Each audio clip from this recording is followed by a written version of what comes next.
ये यहाँ पर मूर्ति बनी हुई है, पता नहीं किसने, मैंने देखा नहीं है काहे की है ये।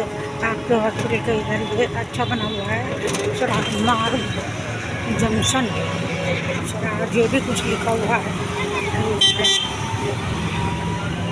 ये सारी सब्जी की और फलों की, अब दुकानें पहले नहीं लगती थी, अब दुकानें लगने लगी यहाँ पर। तो फलों की सब्जी की दुकानें अच्छी लगने लगी। देर रात तक यहाँ पर मार्केट खुला रहता है फलों का और सब्जियों का।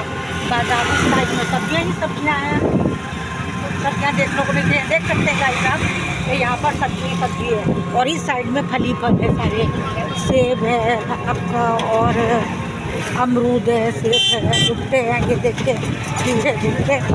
यहाँ तक के पुल पे भी लगाए बैठे हैं सब्जी। लोग भिंडी लोग 15 रुपये किलो। इस साइड में भी अब ये गर्रा पुल खा गया, गर्रा पुल का एरिया है।